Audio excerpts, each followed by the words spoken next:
Hello दोस्तों, सभी को नमस्कार, सभी को गुड मॉर्निंग।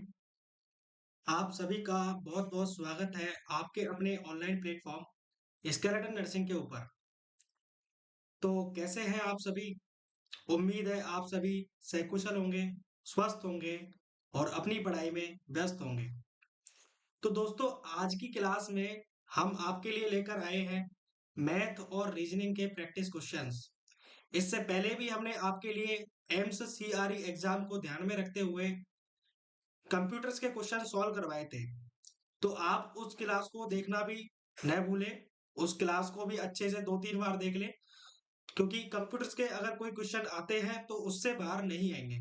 तो आपको उस क्लास को भी पूरा देखना है और इस क्लास को भी आपको कंप्लीट देखना है, क्योंकि इस क्लास में भी हम उन्हीं सारे टॉपिक से क्वेश्चन लेकर आए हैं जिनसे एग्जाम में सीधे-सीधे क्वेश्चन बनते हैं। तो चलिए दोस्तों आज की क्लास स्टार्ट करते हैं और क्वेश्चन नंबर 1 की ओर चलते हैं।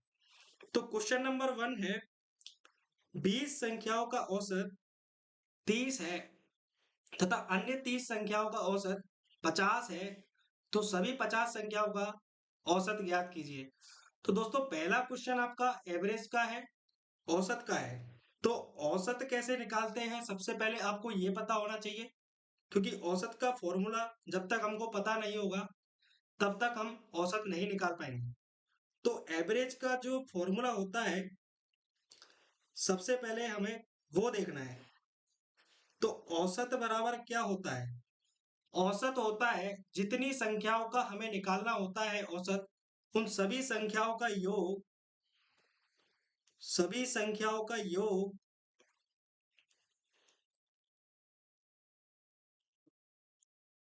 बटे टोटल संख्याएं।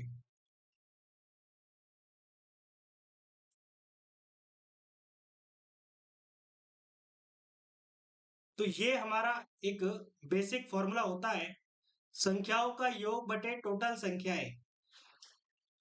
अभी क्वेश्चन की ओर चलते हैं। क्वेश्चन में देखो क्या दिया हुआ है कि 20 संख्याओं का औसत 30 दिया हुआ है, यानी 20 संख्याओं का औसत 30 दिया हुआ है। तो 20 संख्याओं का योग हो जाएगा 20 गुना 30 बराबर 600। हमारा 20 संख्याओं का योग हो जाएगा। दूसरा हमको दिया है 30 संख्याओं का औसत 50 है। तो 30 संख्याओं का औसत 50 दिया हुआ है, तो 30 संख्याओं का योग कितना हो जाएगा दोस्तों? 30 संख्याओं का दो तीन 30 संख्याओं का योग हो जाएगा 30 गुना 50, यानी 1500 हो जाएगा। अब क्वेश्चन क्या पूछा हुआ है कि सभी 50 संख्याओं का औसत निकालिए। सभी 50 संख्याओं का औसत निकालना है तो सबसे पहले फॉर्मूले के अकॉर्डिंग हमको संख्याओं का योग चाहिए होगा, यानी 50 संख्याओं का योग हमको चाहिए।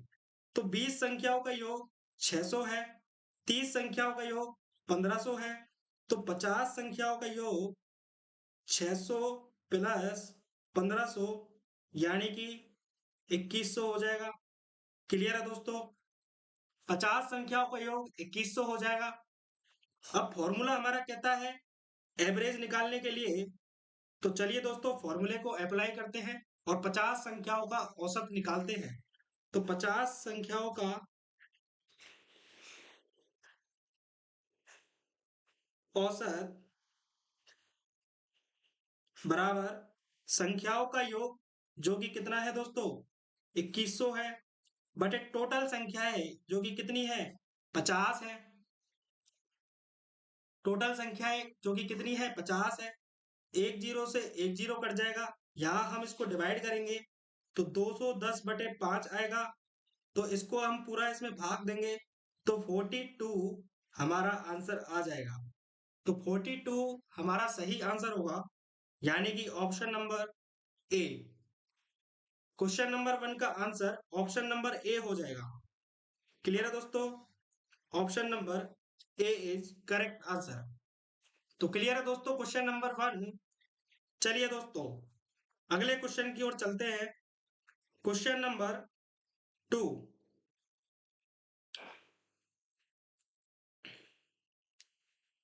क्वेश्चन नंबर 2 की ओर चलते हैं, जो कि हमारा पासे से रिलेटेड है, जिसमें अपोजिट संख्याएं पूछी हुई है। Find the opposite of number 2, find the opposite of number 3, 1 find the opposite of number 6। तो दोस्तों अपोजिट निकालने का एक सिंपल सा तरीका होता है, वो आपको फॉलो करना है और आपका आंसर निकल जाएगा। चाहे किसी का भी अपोजिट पूछे, आपको उसी फॉर्मूले को अप्लाई करना है, उसी मेथड को लगाना है। तो दोस्तों आपको इसी प्रकार के कोई 3 डायग्राम दिए हुए होते हैं। आपको सबसे पहले एक कॉमन अक्षर आपको देखना है, कॉमन संख्या देखनी है जो दोनों डायग्राम में हो। जैसे कि डायग्राम नंबर 1, डायग्राम नंबर 2 और डायग्राम नंबर 3। 3 डायग्राम है। डायग्राम नंबर 1 में भी 3 है, डायग्राम नंबर 3 में भी 3 है। तो आपको सबसे पहले ये सेलेक्ट कर लेना है। फिर आपको क्लॉकवाइज घुमाना है। 3 को 3 के यहाँ से हमको क्लॉकवाइज घुमाना है। 3 के बाद 2, 2 के बाद 1 और 1 के बाद 3। तो आपको इसी सीक्वेंस में लिखना है। 3, उसके बाद हमने देखा क्लॉकवाइज घुमाते जाएंगे 2 और आपको उसी के नीचे लिखते जाना है। फिर 1। फिर नेक्स्ट जो डायग्राम 3 है, उसमें भी हमको सेम करना है, क्लॉकवाइज घुमाते जाना है, कुछ भी नहीं करना है। 3 के बाद 5, 5 के बाद में 4 और 4 के बाद में 3। तो आपको ये लिख देना है, जैसे कि 3 डायग्राम नंबर 1 में हमने ये देखा और डायग्राम नंबर 3 में हमने ये देखा। तो 3, फिर उसके बाद 5, उसके बाद आता है 4 और इनको सामने सामने लिख देंगे। तो ये जो सामने सामने हमने लिख के ये नतीजा निकाला है, ये कुछ और नहीं, ये सीधे सीधे नंबर्स के अपोजिट संख्याएं आ चुकी है। जैसे कि 1 का अपोजिट हमारा क्या हो जाएगा, 4 हो जाएगा। 2 का अपोजिट हमारा क्या हो जाएगा, 5 हो जाएगा।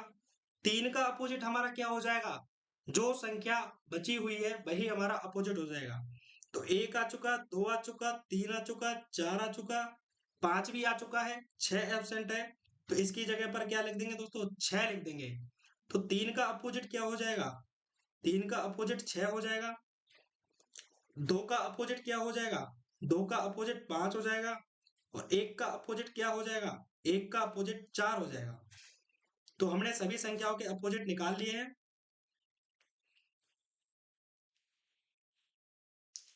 अब हम क्वेश्चन की ओर चलते हैं, किस किस के अपोजिट पूछे हुए हैं। 1 में पूछा हुआ है अपोजिट ऑफ नंबर 2। नंबर 2 का अपोजिट पूछा है, जो कितना हमारा आया है, 5 आया है। तो 5 इज द करेक्ट आंसर है। क्वेश्चन नंबर 2 में पूछा है find the opposite of number 1। तो 1 का अपोजिट क्या हो जाएगा, 1 का अपोजिट हमने 4 निकाला है, तो 4 इज करेक्ट आंसर। उसी प्रकार find the opposite of number 6। तो 6 का अपोजिट हमने कितना निकाला है दोस्तों, 6 का अपोजिट हमारा आया है 3। तो 3 इज द करेक्ट आंसर।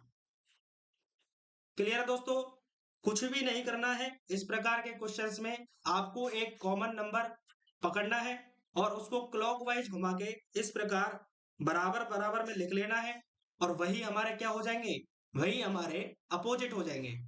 तो क्लियर है दोस्तों, चलिए नेक्स्ट क्वेश्चन की ओर चलते हैं। Question number 3, find total number of triangle in the given structure. तो यहाँ पर क्वेश्चन नंबर 3 इसको कर लेते हैं और क्वेश्चन नंबर 4 इसको कर लेते हैं, क्वेश्चन नंबर 5 इसको कर लेते हैं।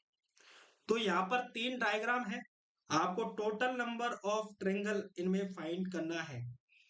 तो दोस्तों इस प्रकार के क्वेश्चंस में इनको सॉल्व करने का एक तरीका होता है। ये तो छोटा स्ट्रक्चर है, तो आप इसमें सीधे सीधे गिन सकते हैं। लेकिन अगर आपको ये बड़ा स्ट्रक्चर देखने को मिले, तो वहां पर हम एक एक ट्रायंगल को गिनने नहीं बैठेंगे। हमको इसका तरीका मालूम होना चाहिए कि कैसे हम ट्रायंगल को गिनते हैं। जैसे इतनी बड़ी अगर हमको स्ट्रक्चर देखने को मिल गई, तो हम वहां पर एक एक ट्रेंगल को गिनने नहीं बैठेंगे, हमको इनका प्रॉपर तरीका पता होना चाहिए। तो दोस्तों बहुत आसान होता है, बहुत आसान होता है इसमें टोटल नंबर ऑफ ट्रेंगल निकालने का। तो चलिए दोस्तों देखते हैं इसका तरीका क्या होता है। आपको सबसे पहले ये देखना है कि बेस, एक बेस देखते हैं, सबसे पहले हम एक बेस देखते हैं, उसके ऊपर जितने ट्रेंगल बन रहे हैं उनको देखते हैं, और फिर हम क्या करते हैं, फिर हम नंबरिंग करना स्टार्ट करते हैं। जैसे एक कर दिया, उसके बाद दो कर दिया, तो नंबरिंग स्टार्ट करते हैं। और कुछ नहीं करना है दोस्तों, इनको आपस में जोड़ देना है। एक प्लस टू बराबर तीन। तो यानी कि इस स्ट्रक्चर में टोटल नंबर ऑफ ट्रेंगल कितने हो जाएंगे, तीन हो जाएंगे। तो समझ में आ गया दोस्तों, कुछ भी नहीं करना है, सीधी नंबरिंग करते जाना है। एक दो, अगर इसके आगे और भी ट्रेंगल होते तो वहां पर हमको तीन लिख देते, और one plus two plus three equal to six. तो टोटल नंबर ऑफ ट्रेंगल हमारे सिक्स हो जाते हैं। तो समझ में आ गया दोस्तों, कुछ भी नहीं करना है, सिर्फ नंबरिंग करना है और उसके बाद सभी को जोड़ देना है। चलिए दोस्तों अगला क्वेश्चन देखते हैं, जो कि इसी प्रकार का है। देखिए दोस्तों, इसमें भी वही सेम पूछा हुआ है। तो टोटल नंबर ऑफ ट्रेंगल इसमें हमको निकालना है। जब भी कई सारे त्रिभुजों का जब बेस सेम होता है तो हमको सिर्फ और सिर्फ नंबरिंग करनी होती है। तो यहाँ पर देखो दोस्तों, सबका बेस सेम है, एक ही बेस है, तो हमको क्या करना है, नंबरिंग करते जाना है। यहाँ पर एक, फिर दो, फिर तीन, फिर चार, फिर पांच, फिर छह। नंबरिंग करने के बाद हमें अगला काम क्या करना है, सबको आपस में जोड़ देना है। तो वन प्लस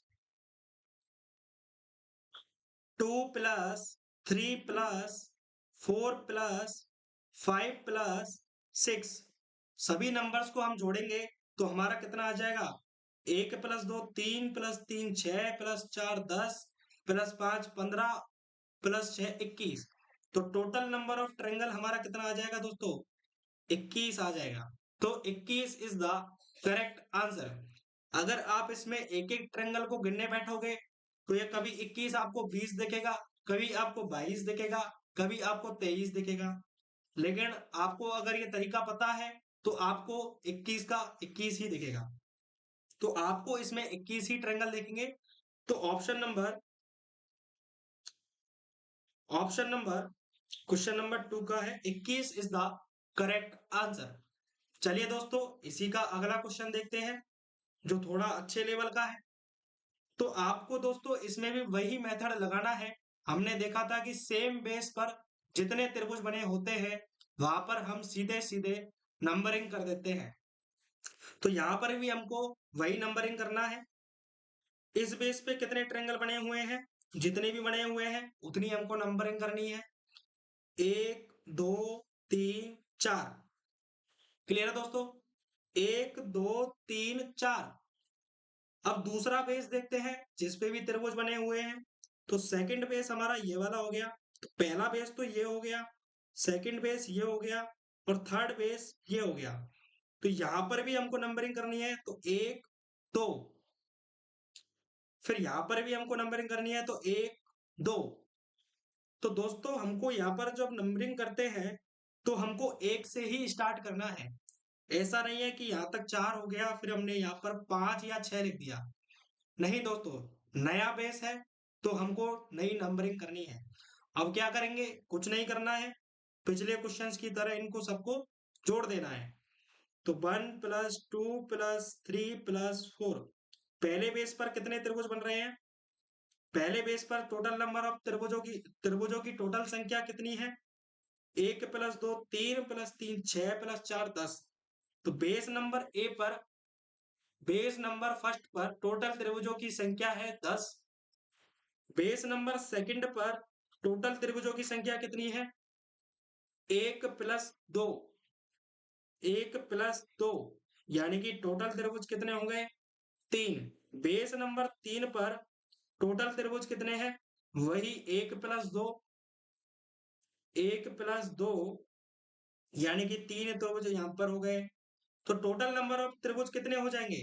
3 + 3 6, 6 + 10 16। तो टोटल नंबर ऑफ त्रिभुज, टोटल नंबर ऑफ ट्रायंगल हमारे 16 हो जाएंगे। तो 16 इज द करेक्ट आंसर। तो 16 इज द करेक्ट आंसर, यानी option number A is correct answer. तो क्लियर है दोस्तों? आपको ट्रायंगल निकालने का इस तरीके की स्ट्रक्चर अगर आती है तो आपको कुछ नहीं करना है, सीधे सीधे आपको नंबरिंग करना है, फिर सभी को जोड़ देना है, वही आपका आंसर होगा। क्लियर है दोस्तों? चलिए अगले क्वेश्चन की ओर चलते हैं। Question number 2। देखिए दोस्तों, इस टाइप के क्वेश्चंस में दिया हुआ है कि यदि ए का अर्थ डिवाइडेड है, बी का अर्थ गुना है, सी का अर्थ प्लस है, डी का अर्थ माइनस है, तब निम्नलिखित व्यंजन का मान होगा।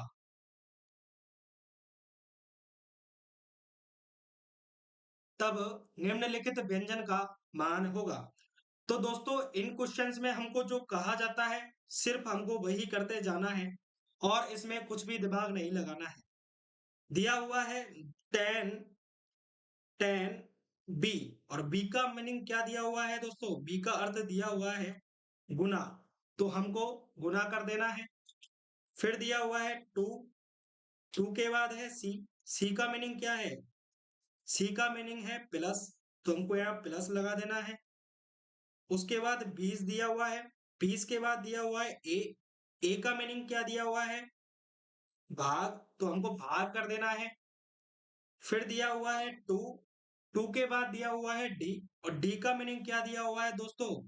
सब्सट्रैक्ट, यानी कि माइनस दिया हुआ है, तो हमको माइनस का चिन्ह लगाना है।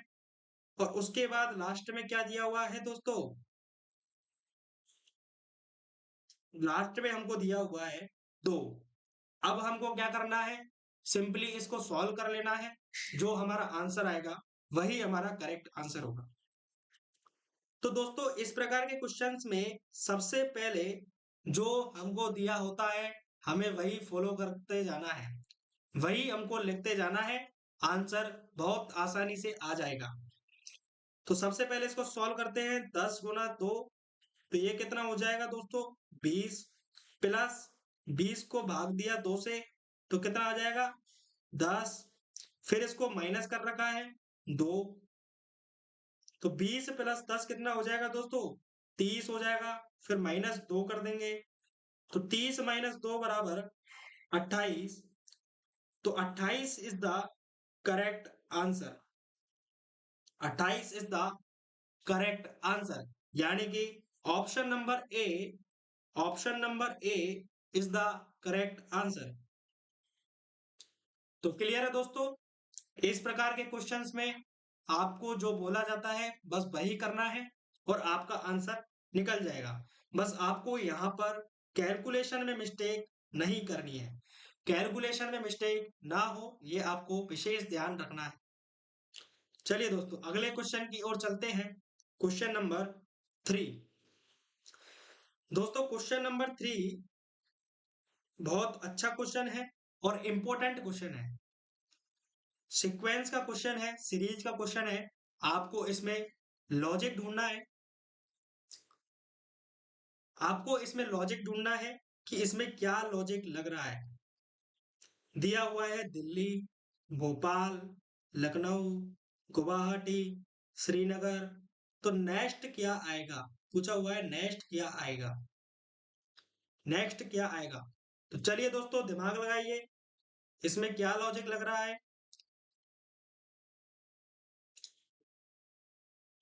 इस प्रकार के क्वेश्चंस में हमको लॉजिक ढूंढना होता है। अगर ये क्वेश्चन, अगर आपको लॉजिक लॉजिक 1 मिनट में नहीं मिल रहा है तो आपको ऐसे क्वेश्चंस को स्किप कर देना है, क्योंकि ये क्वेश्चंस आपका टाइम वेस्ट करने के लिए होते हैं। तो आपको इसमें ज्यादा नहीं उलझना है। अगर 1 मिनट में लॉजिक मिल जाता है तो सॉल्व कर लेना है, अन्यथा अगले क्वेश्चन पे चले जाना है। तो इसमें देखते हैं दोस्तों क्या लॉजिक लग रहा है। दिया हुआ है दिल्ली, भोपाल, लखनऊ, गुवाहाटी, श्रीनगर, तो अगला क्या आएगा? तो दोस्तों नोटिस करिए, दिल्ली में 5 अक्षर हैं, 5 अल्फाबेट दिए हुए हैं। भोपाल में 1, 2, 3, 4, 5, 6, 6 अल्फाबेट दिए हुए हैं। लखनऊ में इसी प्रकार से 7 अल्फाबेट दिए हुए हैं। गुवाहाटी में 8 अल्फाबेट दिए हुए हैं और श्रीनगर में 9 अल्फाबेट दिए हुए हैं। तो नेक्स्ट जो हमारा आएगा सीक्वेंस में, वो 10 अल्फाबेट वाला लेटर आएगा, 10 अल्फाबेट वाला शब्द आएगा। तो दोस्तों ऑप्शंस में देखिए, 10 अल्फाबेट वाला शब्द कौन सा है? जयपुर। जयपुर में तो कितने हैं? 6 है। तो जयपुर तो इसका आंसर नहीं होगा। तो option A is wrong answer. Kashmir में कितने हैं? 2, 4, 6 और एक 7 है। तो ऑप्शन बी भी रॉन्ग आंसर हो जाएगा। ऑप्शन सी भी, इसमें भी 5 अल्फाबेट है, तो ये भी नहीं होगा। चंडीगढ़ में 10 अल्फाबेट है दोस्तों। चंडीगढ़ में 10 अल्फाबेट है, तो option D is the correct answer. Option D हमारा सही आंसर हो जाएगा। तो इंपॉर्टेंट क्वेश्चन है दोस्तों, आपको इसको ध्यान रखना है। और सीक्वेंस एंड सीरीज के क्वेश्चन में आपको लॉजिक ढूंढने की कोशिश करनी है, क्योंकि इनमें कुछ ना कुछ लॉजिक लगा हुआ होता है। तो अगले क्वेश्चन पे चलते हैं, क्वेश्चन नंबर 4। तो देखिए दोस्तों, ये भी सेम सीक्वेंस एंड सीरीज का क्वेश्चन है। इसमें भी कुछ ना कुछ लॉजिक लग रहा है, जो आपको नोटिस करना है। दिया हुआ है SMART, एस्पायर, कैस्टल, ABYSMAL और एकोस्ट, और दिया हुआ है एकोस्ट। फिर पूछा हुआ है कि नेक्स्ट टर्म कौन सी होगी। ऑप्शन नंबर ए में दिया हुआ है शॉप, ऑप्शन नंबर बी में दिया हुआ है class, option number D C में दिया हुआ है ड्यूटीज और ऑप्शन नंबर डी में दिया हुआ है शोमैन। तो सॉल्व करने की कोशिश करिए दोस्तों, और इसमें लॉजिक क्या लग रहा है वो ढूंढने की कोशिश करिए। तो चलिए दोस्तों, इसमें देखते हैं क्या लॉजिक लग रहा है। आपको ऐसे क्वेश्चंस में ज्यादा समय वेस्ट नहीं करना है, मैं आपको पहले बता दूं, क्योंकि ये सीक्वेंस एंड सीरीज वाले क्वेश्चंस आपका टाइम वेस्ट करने के लिए आते हैं। अगर आपको 1 मिनट के अंदर इसमें लॉजिक पता चल जाता है, तो आप इसको सॉल्व करिए, वरना आप आगे बढ़िए। तो चलिए दोस्तों, इस क्वेश्चंस में हम देखते हैं कि क्या इसमें लॉजिक लग रहा है। दिया हुआ है स्मार्ट, एस्पायर, कैस्टल। तो आप इसमें नोटिस करिए दोस्तों कि एस जो है, एस जो है वो अपनी स्थिति बदल रहा है। हर शब्द में एस की स्थिति बदल रही है। एस यहाँ पर पहले नंबर पर आया है, फिर यहाँ पर दूसरे नंबर पर आया है, फिर यहाँ पर तीसरे नंबर पर आया है, फिर यहाँ पर चौथे नंबर पर आया है, फिर यहाँ पर 5वें नंबर पर आया है। तो नेक्स्ट सीक्वेंस में एस आपका 6वें नंबर पर आ जाएगा। नेक्स्ट सीक्वेंस में आपका एस 6वें नंबर पर आ जाएगा। आपको ऑप्शंस के अकॉर्डिंग देखना है कौन सा आंसर इसका सही होगा। तो 6ठे नंबर पर एस किस में आ रहा है? यहाँ पर पहले पर आ रहा है, तो ऑप्शन ए गलत हो जाएगा। ऑप्शन बी में भी चौथे पर और 5वें पर आ रहा है, तो ये भी हमको गलत हो जाएगा। ऑप्शन नंबर सी में DUTIES 6वें नंबर पर आ रहा है दोस्तों, तो ऑप्शन सी हमारा करेक्ट आंसर हो जाएगा। क्लियर है दोस्तों? ऑप्शन सी हमारा करेक्ट आंसर हो जाएगा। तो चलिए दोस्तों, अगले क्वेश्चन की ओर चलते हैं, क्वेश्चन नंबर 5। तो ये आपका क्वेश्चन कोडिंग डिकोडिंग का है, और आपको इन्हें आसानी से आप सॉल्व कर सकते हैं। आपको ये क्वेश्चंस को नहीं छोड़ना है, क्योंकि ये क्वेश्चंस डुएबल होते हैं और स्कोरिंग भी होते हैं। तो चलिए दोस्तों, देखते हैं क्या दिया हुआ है। दिया हुआ है house is equal to IPBTF।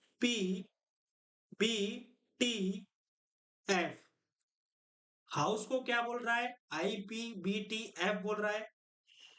तो हमसे क्या पूछा है दोस्तों? हमसे पूछा हुआ है कि BLADE बराबर क्या होगा? यही पूछा हुआ है दोस्तों। तो चलिए दोस्तों, इसमें लॉजिक देखते हैं कि इसको इसने ऐसे कैसे लिखा। तो देखो दोस्तों, क्या लग रहा है? एच को आई लिखा है, यानी कि क्या हुआ है दोस्तों? +1 हुआ है।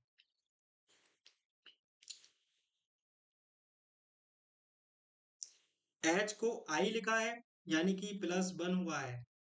ओ को पी लिखा है, यहां पर भी +1 हुआ है। यू को बी लिखा है, यहां पर भी +1 हुआ है। और एस को टी लिखा है, यहाँ पर भी +1। और ई को एफ लिखा है, यहाँ पर भी जो है +1 हुआ है। तो दोस्तों, आपको लॉजिक समझ में आया कि इसने हर अल्फाबेट में +1 ऐड किया है। तो एच के बाद आई, ओ के बाद पी, यू के बाद बी, एस के बाद टी, इसी प्रकार ई के बाद एफ लिखा है। तो हमको इसमें भी क्या कर देना है? +1 कर देना है। ब्लेड में भी क्या कर देना है? +1 कर देना है। तो कोडिंग डिकोडिंग के क्वेश्चन में आपको इसी तरीके से सिमिलरिटी फाइंड करनी है, और उसी प्रकार से आपको सिमिलरिटी जो पूछा हुआ है उसमें अप्लाई करनी है। क्लियर है दोस्तों? तो ब्लेड में भी हम क्या कर देंगे?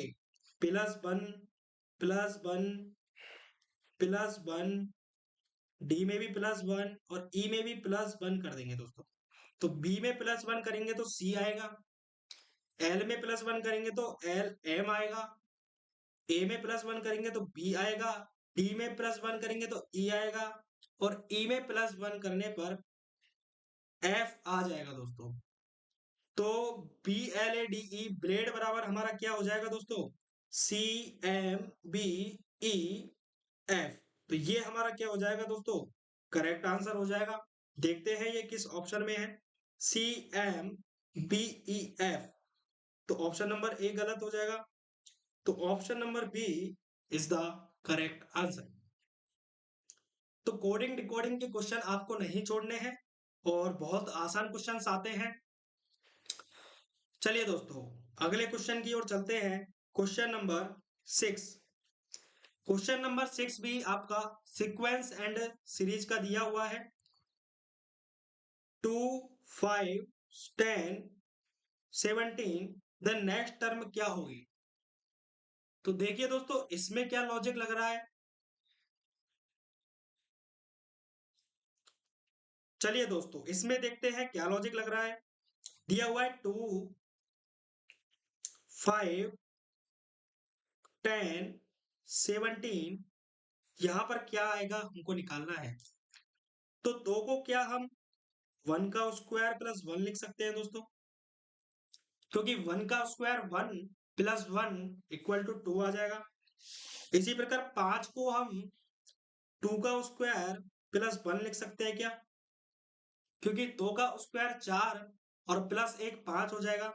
उसी प्रकार 10 को हम 3 का स्क्वायर +1 लिख सकते हैं क्या? क्योंकि 3 का स्क्वायर 9 और +1 करेंगे तो 10 आ जाएगा। और उसी प्रकार 17 का स्क्वायर हम 17 बराबर हम 4 का स्क्वायर +1 लिख सकते हैं क्या? 4 का स्क्वायर +1 लिख सकते हैं क्या दोस्तों? क्योंकि 4 का स्क्वायर 16 हो जाएगा और +1 17 हो जाएगा। तो नेक्स्ट टर्म में क्या आ जाएगा दोस्तों? नेक्स्ट टर्म में हमारा आ जाएगा 5 का स्क्वायर +1। 5 का स्क्वायर +1 आ जाएगा, क्योंकि सीक्वेंस हमारा क्या चल रहा है? 1 का स्क्वायर +1, 2 का स्क्वायर +1, 3 का स्क्वायर +1, 4 का स्क्वायर +1। तो नेक्स्ट टर्म में हमारा आ जाएगा 5 का स्क्वायर +1, यानी कि 5 का स्क्वायर 25 +1 बराबर 26 इज द नेक्स्ट टर्म। तो 26 यहाँ पर हमारा आ जाएगा दोस्तों। तो 26 यानी कि option number A is the correct answer. Option number A हमारा सही आंसर हो जाएगा। चलिए दोस्तों, अगले क्वेश्चन की ओर चलते हैं। Question number 7। तो क्वेश्चन नंबर 7 आपका डायरेक्शन सेंस का क्वेश्चन है और ये क्वेश्चंस भी बहुत आसान होते हैं, स्कोरिंग होते हैं। तो आपको भी इनका भी जो है कॉन्सेप्ट एक बार देख लेना है और जो क्वेश्चन में कहा जाता है सिर्फ और सिर्फ वही हमको करना है और कुछ नहीं करना है और हमारा बहुत आसानी से आंसर निकल के आ जाएगा।